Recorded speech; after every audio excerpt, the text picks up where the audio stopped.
Hello everyone, स्वागत है आपका आज के सेशन में और मैं हूं आपका कॉमर्स वाला भैया। हाँ जी, चलिए करते हैं आज की सेशन की शुरुआत। देखिए जी, हमारा एक पेपर वन का यूनिट है 2024 जेट की तैयारी करने के लिए। कौन सा सर? Teaching aptitude. और उसी टीचिंग एप्टीट्यूड में आपके मैक्सिमम मॉडल्स ऑफ टीचिंग पूछे जाते हैं। तो सर मॉडल्स ऑफ टीचिंग पूछे जाते हैं तो आप हम लोग शुरू करेंगे पढ़ना। जी बिल्कुल। क्या होता है मॉडल्स ऑफ टीचिंग? सबसे पहले सर टीचिंग बता दीजिए। देखिए, अगर कोई टीचर अपने स्किल्स या एक्सपीरियंस के बेस पर लर्नर के बिहेवियर यानी स्टूडेंट्स के बिहेवियर में बदलाव लेके आने की कोशिश करता है तो उसको हम कहते हैं टीचिंग हुआ। मॉडल्स मतलब सर अलग अलग लोगों ने अलग अलग तरीके से अपना एक्सपीरियंस किया और उसी एक्सपीरियंस के बेस पर टीचिंग के प्रोसेस को डिफाइन किया।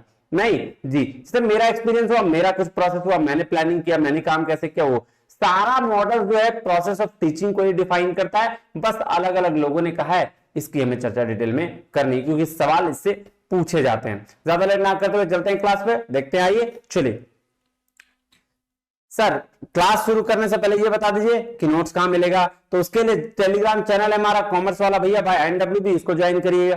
प्लस अगर आप चैनल पे नए हैं तो इसको सब्सक्राइब जरूर करिए क्योंकि यहाँ पे स्टेट रिलेटेड जितने भी कॉमर्स के एग्जाम है उसकी तैयारी कराई जाएगी। उसके साथ साथ आप इस व्हाट्सएप पे भी आप कांटेक्ट कर सकते हैं, कोई तरह की दिक्कत आ रही है तो। चलिए शुरू करें। जी सर, आइए हम लोग शुरुआत करते हैं पहला मॉडल्स ऑफ टीचिंग की।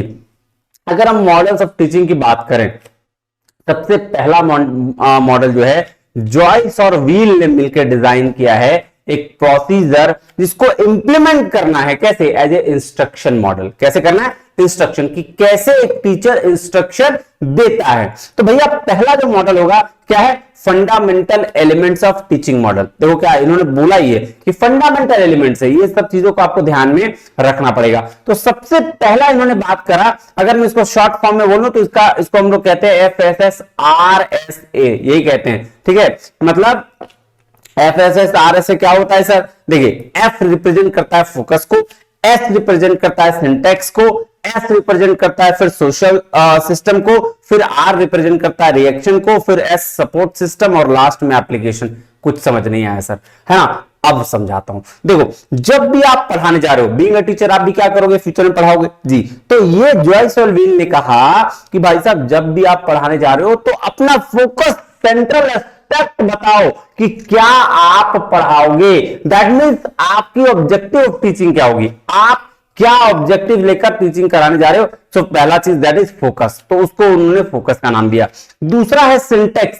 सिंटेक्स बोला प्रोसेस, कि आप किस स्टेप में कौन सा चीज करोगे, ये भी चीज दिमाग में रखो, तभी आपका हो जाएगा। जिसको बोला मॉडल एक्शन या सीक्वेंस ऑफ स्टेप्स, कि कौन सा काम पहले करोगे, कौन सा बात। ऑब्वियसली बात है, जब प्लानिंग करनी पड़ेगी टीचिंग करने के लिए तो वो स्टेप्स की बात करी। तो पहला क्या? Focus means objectives of teaching. दूसरा क्या? सिंटैक्स यानी कि प्रोसेस की बात करी। ये क्या है सर? ये प्रोसेस है और कुछ भी नहीं है।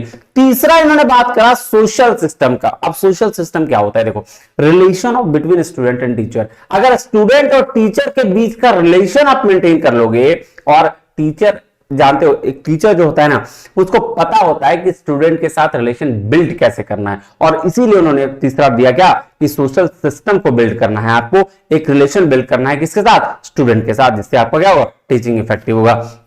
फिर आपको क्या देना है? रिएक्शन, मतलब कि स्टूडेंट्स के रिस्पॉन्स को आप कैसे देखते हैं। मतलब कोई चीज स्टूडेंट अगर आपसे पूछा तो आप उसका रिएक्शन कैसे देते हैं, इसकी बात यहां कर रहा है। देखो क्या कह रहा है? Reaction of the teacher to the students response. जो स्टूडेंट्स का रिस्पॉन्स है उसका आप रिएक्शन कैसे देते हो, ये फोर्थ स्टेप है। तो इसकी बात इन्होंने करी। उसके बाद by this teacher tune the student and select an appropriate response. बोल रहा है भाई साहब जो स्टूडेंट करते हैं उसका एप्रोप्रिएट रिस्पॉन्स देना चाहिए, सही डायरेक्शन देना। इट मींस आपका सही डायरेक्शन, सही को सही कहो, गलत को गलत को, ये टीचर का काम है।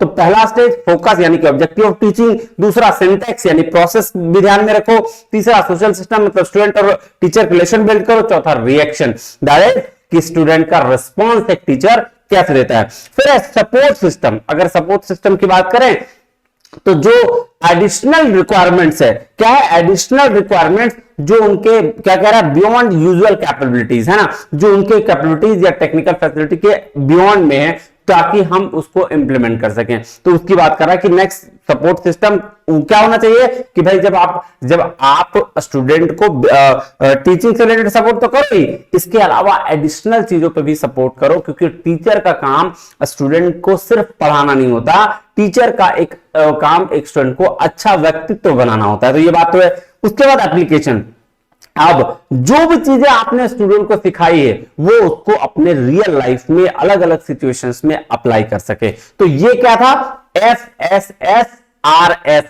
ये किसने कहा है, जॉयस एंड व्हील ने कहा है, fundamental elements of teaching model, जिसमें उन्होंने फोकस में बात करा गया ऑब्जेक्टिव टीचिंग, सिंटैक्स में प्रोसेस की बात करी, सोशल सिस्टम में उन्होंने बात करा रिलेशन बिटवीन स्टूडेंट एंड क्या टीचर, उसके बाद रिएक्शन में बात करा कि स्टूडेंट का रिस्पॉन्स कैसा देते हैं टीचर, सपोर्ट सिस्टम में एडिशनल चीजों पे भी सपोर्ट की बात करी, और एप्लीकेशन बोला कि जो जो चीज टीचर सिखाता है उसको अप्लाई करते हैं कहां, बच्चे। तो ये आपका 6 प्रोसेस था, इसको याद रखिएगा। ये देखिए शॉर्ट में जॉयस एंड व्हील का ये आपका क्या है, focus, syntax, social system, reaction, support system और एप्लीकेशन। चलिए अगर हम चले दूसरा मॉडल में, देखिए पहला मॉडल तो जॉयस एंड व्हील ने दे दिया, 5 इंस्ट्रक्शन मॉडल। 5 इंस्ट्रक्शन मॉडल क्या कहता है, पहले इसको ध्यान से समझिएगा। देखिए 5 इंस्ट्रक्शन मॉडल ना 5E का बात करता है, 5E इंस्ट्रक्शन मॉडल है, ये ई दब गया है तो इसको अलग कर लीजिएगा। 5E इंस्ट्रक्शन मॉडल बोला पहले इंगेज करो, फिर एक्सप्लोर करो, फिर एक्सप्लेन करो, और तब जाके इलेबोरेट करके और फाइनली इवैल्यूएट करो कि क्या कर रहा है। कुछ नहीं समझ में नहीं आया सर, आइए सबसे पहले शुरुआत करते हैं। पहला ही क्या कहता है, इंगेज करना। इंगेज मींस जब आप किसी क्लास में पढ़ाने जा रहे हो तो स्टूडेंट के इंटरेस्ट की टॉपिक को चूज करो और उसको फिर क्या करो, उसको अपनी ओर खींच लो, अपनी ओर अट्रैक्ट कर लो। जब आप पुराने एक्सपीरियंस से और उनके कनेक्शन की बातें करेंगे स्टूडेंट आपकी ओर एंगेज हो जाएंगे, और फिर जब वो एंगेज हो जाएंगे आपके एक्सपीरियंस के बेस पर और उनके इंटरेस्ट के टॉपिक के बेस पर, तब आप चीजों को, कॉन्सेप्ट्स को जो है वो एक्सप्लोर करना शुरू करो। तो जो स्टूडेंट क्या करेंगे, फिर चीजों को समझेंगे, आपकी रियल क्वेश्चंस को समझेंगे, आपकी रियल आइडेंटिटी को समझेंगे, और तब जाके वहां पे क्या करो, उसकी एप्लीकेशन बताओ। फिर क्या नेक्स्ट, उसके बाद एक्सप्लेन करो। जब आप देखो सबसे पहले क्या किया आपने, इंगेज कर लिया कोई यूनिक तरीके से, कुछ उनके इंटरेस्ट की बातें करके, फिर आप उसको एक्सप्लोर कर रहे हो। एक्सप्लोर बोला स्टूडेंट, एक्सप्लोर द कॉन्सेप्ट। अब स्टूडेंट क्या कर रहे हैं, एक्सप्लोर करने जा रहे हैं। अब एक्सप्लोर करने के बाद फिर क्या करो, तो फिर एक्सप्लेन करो। एक्सप्लेन क्यों करना भाई, क्योंकि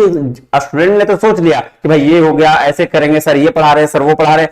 अब आप एक्सप्लेन करो।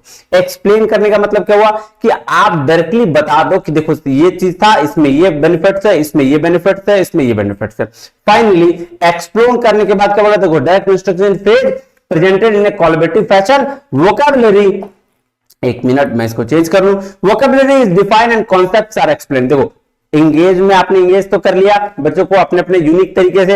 एक्सप्लोर करने के टाइम में बोला कि भाई लो ठीक है, आप एक्सप्लोर करो चीजों को, देखो बताओ कि ये कैसे हुआ, ये कैसे हुआ, आपने तो बता दिया, अब वो एक्सप्लोर किए। फिर आप एक्सप्लेन कर दो उसको, क्या एक्सप्लेन कर दो कि भाई साहब जो मैंने बताया वो ये चीजें हैं, वो ये चीजें नहीं, और फिर इलैबोरेट करो उसको, मतलब जनरलाइज करो, नई नई लर्निंग के साथ उसको ऐड करके देखो, अप्लाई करके देखो कि कैसे कैसे किया, जो सर ने पढ़ाया वो कैसे हुआ। ठीक है, और फाइनली इवैल्यूएट करना पड़ता है टीचर को। क्या करना पड़ता है, टीचर को इवैल्यूएट करना पड़ता है कि जो मैंने बताया क्या स्टूडेंट उसको सीख रहे हैं या नहीं सीख रहे हैं। तो 5 में क्या है, engage, explore, explain, elaborate and evaluate. तो सबसे पहले क्या करेगा स्टूडेंट, टीचर जाके एंगेज करेगा बच्चों को, जी क्यों, नई नई चीजें बता के या फिर कुछ ऐसे चीजें जो उसके इंटरेस्ट की हो। दूसरा फिर एक्सप्लोर करने को कहेगा, बोला बच्चा अब इसको एक्सप्लोर करो। फिर टीचर क्या करेगा, टीचर एक्सप्लेन कर देगा उसको। टीचर एक्सप्लेन क्यों करेगा, क्योंकि बच्चा एक्सप्लोर किया तो उसको समझ में बहुत सारी चीजें, बहुत सारा दिमाग में आएगा चीजें, तो अब उसको टीचर एक्सप्लेन करेगा अच्छे तरीके से। फिर बोलेगा बच्चा तुम लोग एलेबोरेट करो। अब एलेबोरेट करने के बाद फिर फाइनली टीचर क्या करेगा, इवैल्यूएट करेगा कि भाई बच्चा इस चीज को समझा या नहीं समझा। तो ये था 5E इंस्ट्रक्शन मॉडल, इसको याद रखिएगा, वेरी वेरी इंपॉर्टेंट है। देखिए क्वेश्चन कैसे पूछा जाता है, इस सब को क्वेश्चन पूछने का तरीका जो होता है वो सीक्वेंस का होता है। कभी कभी सीक्वेंस पूछ देगा, कभी कभी उसका मीनिंग पूछ देगा, लेकिन मैक्सिमम इन सब में सीक्वेंस पूछ देगा, या फिर पूछ देगा ये तीनों किसका है। 5E में कौन कौन सा आता है, 5E मॉडल में कौन कौन से 3 आते हैं, 3 सही दे देगा, एंगेज, एक्सप्लोर, एक्सप्लेन दे देगा, और एक दे देगा एक्सपोर्ट। तो आपको फाइंड आउट करना पड़ेगा, बस यही पूछा जाएगा इसमें। चलिए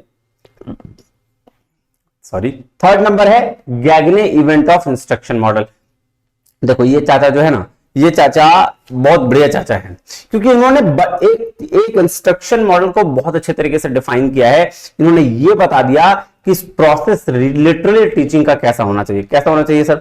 सबसे पहले उन्होंने बोला स्टूडेंट के लिए अटेंशन गेन करो। अटेंशन गेन करो मतलब देखो मैं बेसिक बताऊं तो सारे लोगों ने ऑलमोस्ट सेम ही चीज कहा है, लेकिन अपना तरीका अलग अलग बता दिया है। कैसे तरीका? देखो क्या कह रहा है, ये कह रहा है अटेंशन गेन करो स्टूडेंट्स का सबसे पहले। क्यों भाई अटेंशन क्यों? तो मैं आपके सामने आता हूं, जब आपको याद होगा तो मैं क्या कहता हूं, हेलो एवरीवन, स्वागत है आपका, कहता हूं ना जी। तो ये क्या है? अटेंशन गेन करना। अब उसके बाद आप क्या करो, जब अटेंशन गेन करते हो तो आप ऑब्जेक्टिव्स बता दो कि आज हम लोग ये पढ़ने वाले हैं, ठीक है।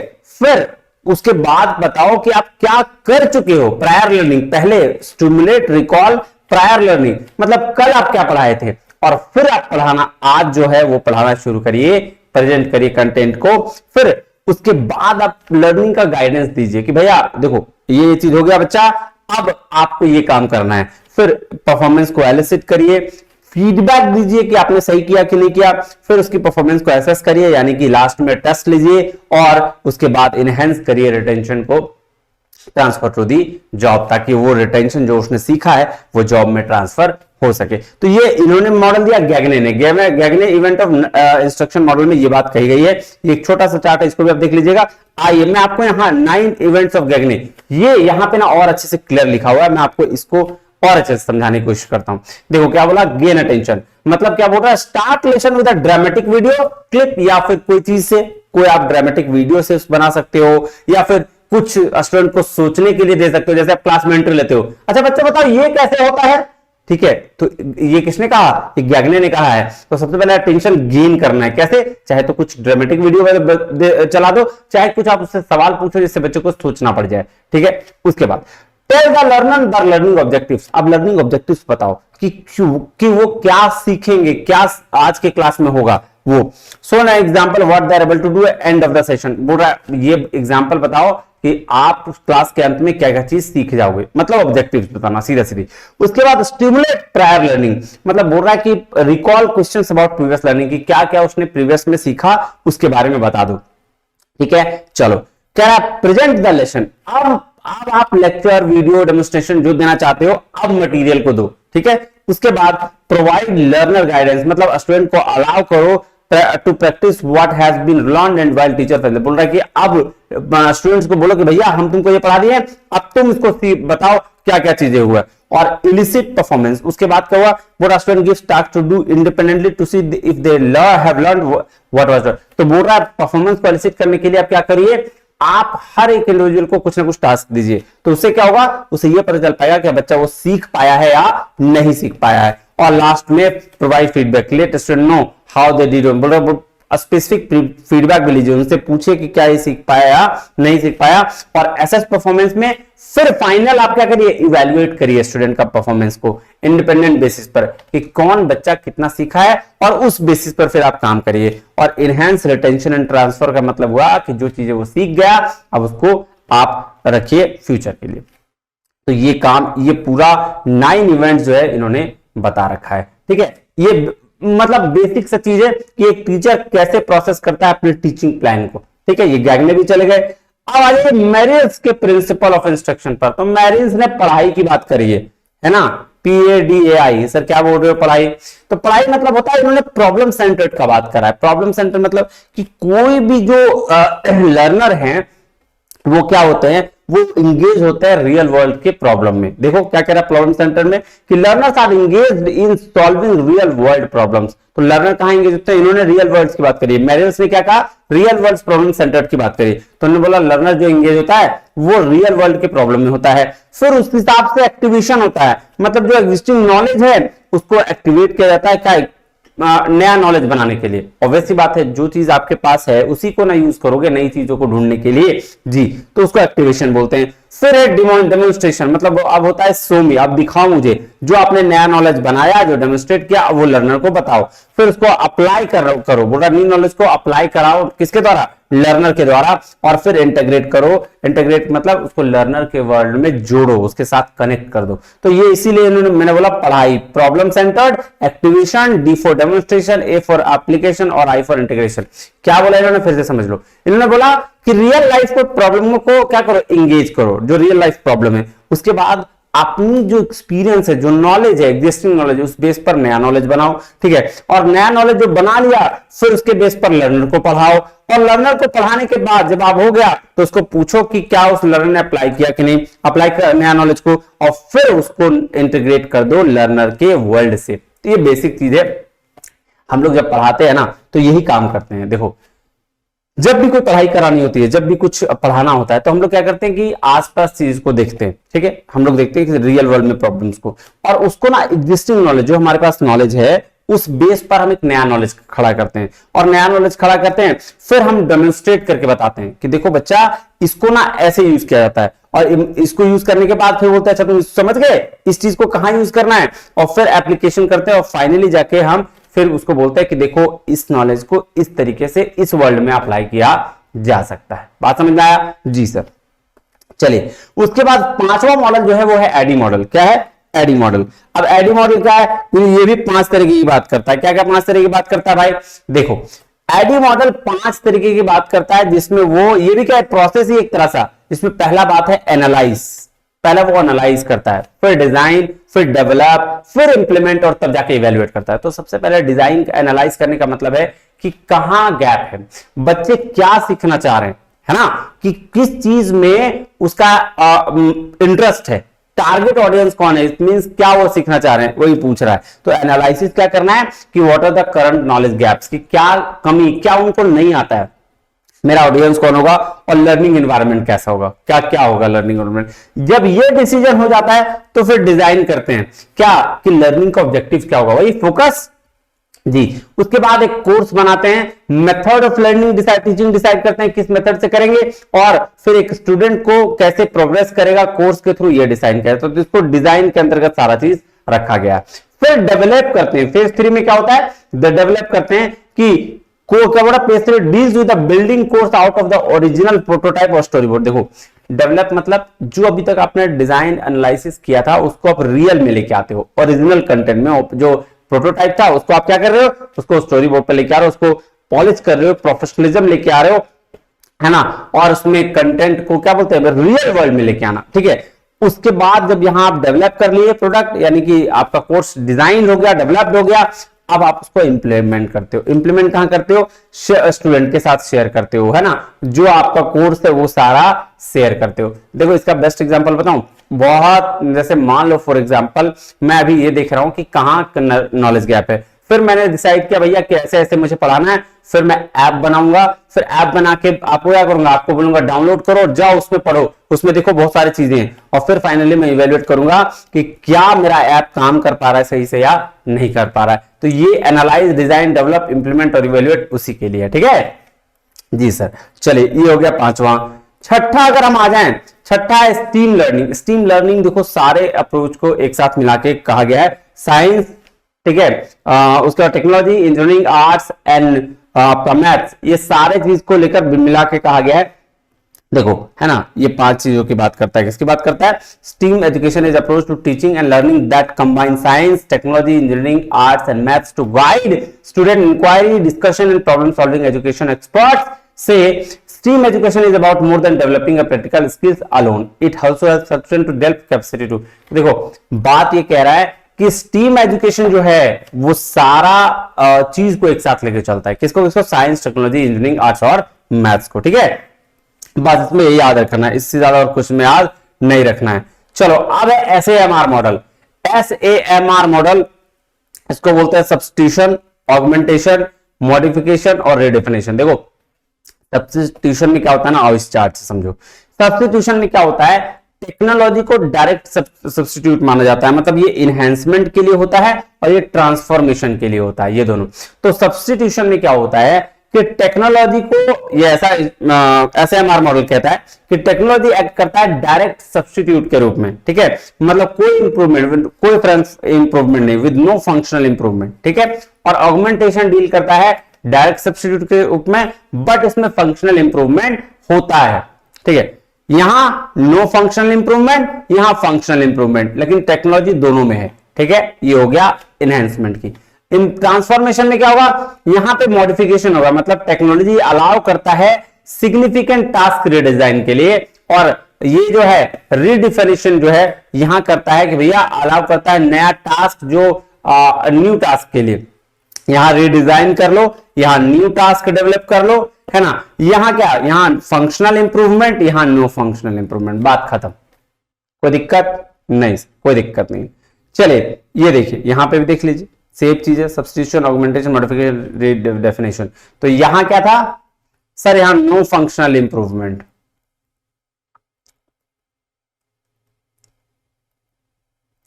यहां आएगा आपका फंक्शनल इंप्रूवमेंट विद टेक्नोलॉजी, है ना।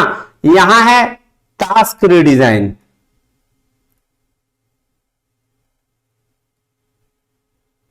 रीडिजाइन, और यहां है न्यू टास्क क्रिएट। ठीक है, ये बस इतना ही याद रखना इसमें। अब है एश्योर मॉडल।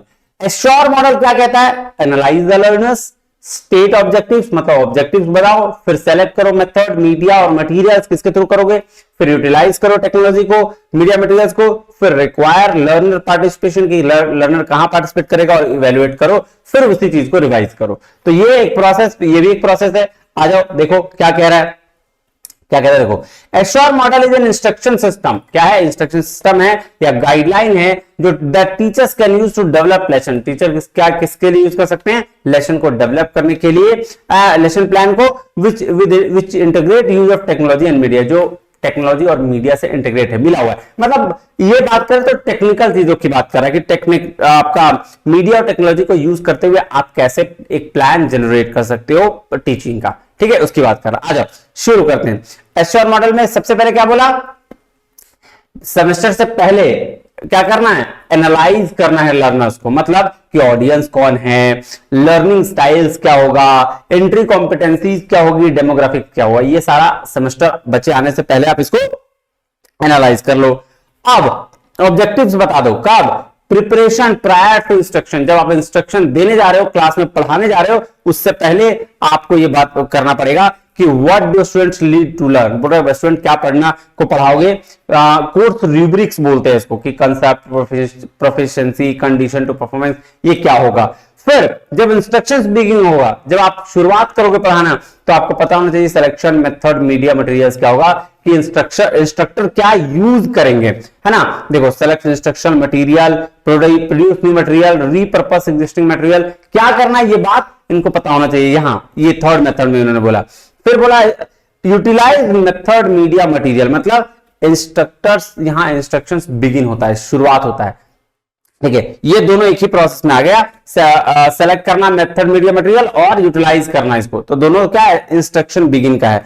फिर अब उसके बाद क्या है, ड्यूरिंग इंस्ट्रक्शन क्या करना है, लर्नर्स की पार्टिसिपेशन रिक्वायर हो जाती है, मतलब स्टूडेंट विल एक्टिवली इंगेज, यहां पे इंगेज हो जाएगा, जहां discussion, small group activities, formative assessment होगा, और एंड सेमेस्टर, जब सेमेस्टर खत्म होगा तो आप एग्जाम ले लेंगे, इवेल्युएट और रिवाइज कर देंगे। देखो यार इसमें कुछ नहीं है, मैं एक बात बताऊं, सबसे पहले एनालाइज करना लर्नर्स को, इसका मतलब हुआ कि भैया कैसा तुम्हारा स्टूडेंट है, देख लो। स्टेट द ऑब्जेक्टिव्स, मतलब फिर बताओगे ना कि भैया तुम पढ़ाओगे तो क्या उसका बेनिफिट होगा, फिर इस हिसाब से आप तुम मेथड करोगे कि हम कौन सा मेथड से उसको पढ़ाएंगे, फिर उसको यूटिलाइज कर लोगे, मतलब एक बार सेलेक्ट कर लोगे, सोचोगे दिमाग में, उसको यूटिलाइज करोगे, मतलब जाके डायरेक्टली पढ़ाओगे।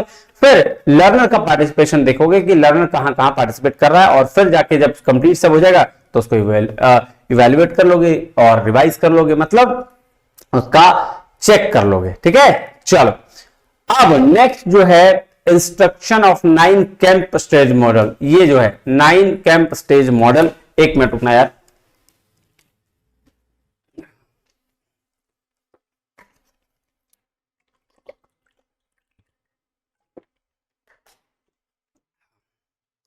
देखो 9 कैंप स्टेज मॉडल, ये क्या भाई, ये भी एक स्टेप है, ये भी एक क्या है, प्रोसेस ही है।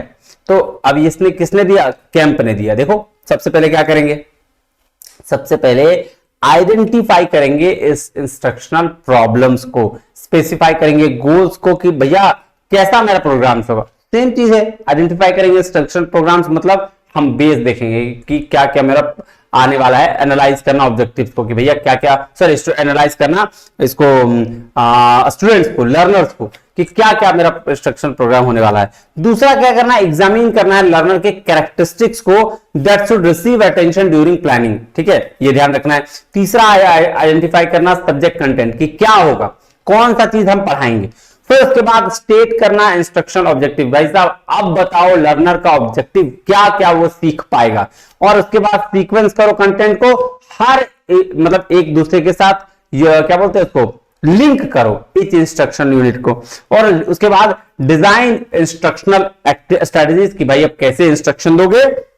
उसके बाद प्लान करो इंस्ट्रक्शन मैसेज और डेवलप करो क्या इवैल्यूएशन, मतलब उसके बाद आप ऑब्जेक्टिव जो पढ़ा लिए उससे उसको एसेस करो और फाइनली सेलेक्ट करो रिसोर्सेज को to support instruction and learning activities. तो ये 9 चीजें इन्होंने बात करी है। उसके बाद है ग्लासर मॉडल, किसने दिया, रॉबर्ट ग्लासर ने,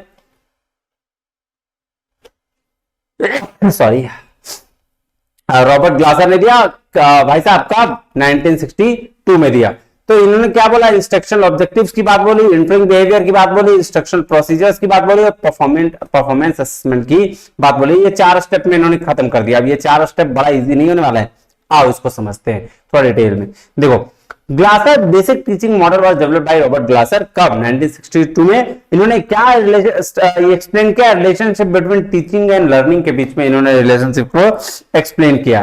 बोला it provides a simple and adequate conceptualisation of the teaching process. Teaching का प्रोसेस कैसे हुआ इसका कॉन्सेप्ट इन्होंने बताया है। This model belongs to the category of psychological models, ये साइकोलॉजिकल मॉडल ऑफ टीचिंग में आता है। तो सबसे पहला स्टेप 1 में इन्होंने बोला कि इंस्ट्रक्शनल ऑब्जेक्टिव्स क्या होंगे, मतलब कि is those objectives the student should attain upon completion of a unit instruction। तो वो इन्होंने बोला कि जो आप पढ़ाओगे उसका पहला फेज क्या होगा, पहला इंस्ट्रक्शन क्या होगा, वो वाला बात कर रहा है, ठीक है।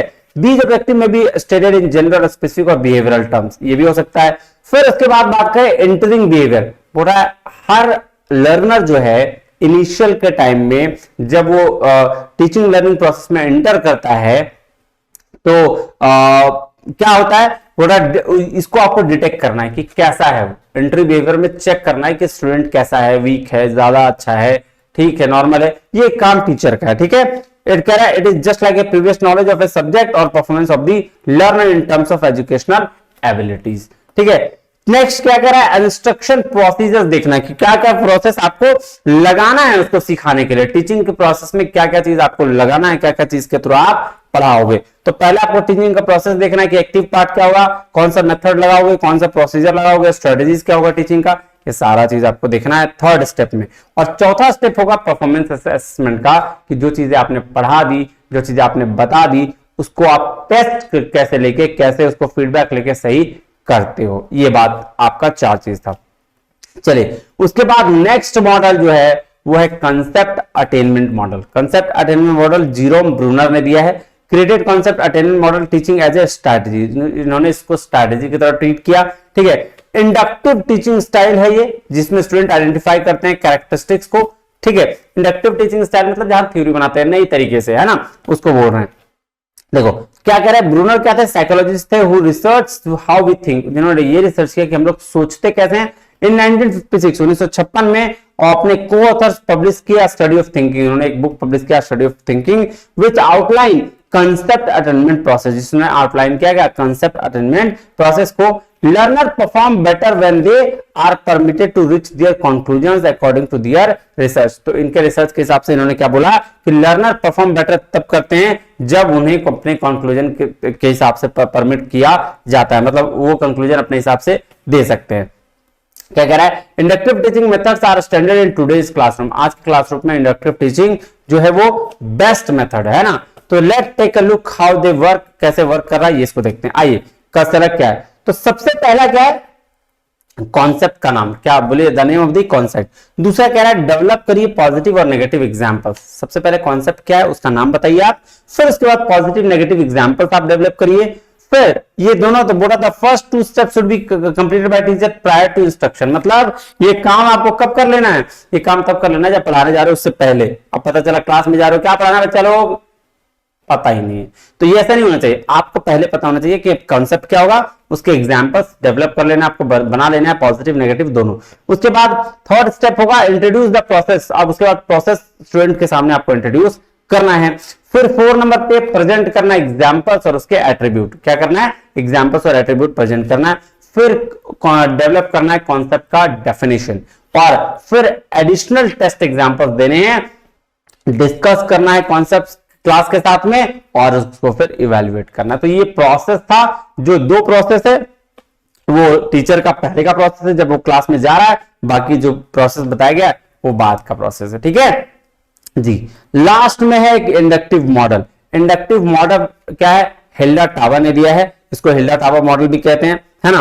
कह रहा है Hilda Taba believe that the student generalise only after data are organise. अगर डेटा ऑर्गेनाइज है तभी स्टूडेंट को स्टूडेंट जनरलाइज कर सकते हैं। She believe that the student can lead towards generalising through concept development and concept attainment strategy. तो ये believe करते हैं इस पे। देखो इसका क्या कहानी है, इन्होंने बोला डायग्नोज करिए नीड को, फिर फॉर्मुलेट करिए ऑब्जेक्टिव्स की, बताइए भैया आप पढ़ के क्या क्या सीखेंगे, फिर उसके बाद कंटेंट को सेलेक्ट करिए, ऑर्गेनाइज करिए फिर कंटेंट को, क्या क्या मेन आइडियाज हैं, क्या फैक्ट्स हैं, क्या की कॉन्सेप्ट्स हैं, फिर सेलेक्ट कर लिए लर्निंग के एक्सपीरियंस, क्या क्या आपका लर्निंग एक्सपीरियंस है, ऑर्गेनाइज करिए लर्निंग एक्सपीरियंस को, और फाइनली इवेल्युएट करिए। देखो यार मिला जुला के अगर मैं बात करूं तो सारा कॉन्सेप्ट प्रोसेस की बात करता है। मैं यही बात बोल रहा था आपको शुरू से कि सारा कॉन्सेप्ट क्या करता है, प्रोसेस की बात करता है। देखो टीचिंग का क्या प्रोसेस है, कैसे टीचर लर्नर से कैसे जुड़ सकता है और लर्नर को कैसे लर्निंग दे सकता है, इसकी बात करता है। तो अलग अलग लोगों ने अपने अपने हिसाब से अपने अपने कॉन्सेप्ट्स दे डाले, ठीक है, कोई दिक्कत परेशानी तकलीफ नहीं। बाकी आप इसको ध्यान रखिएगा, ठीक है। मुझे उम्मीद आपको पसंद आया होगा, तब तक के लिए बहुत बहुत धन्यवाद। Thank you very much. जय हिंद।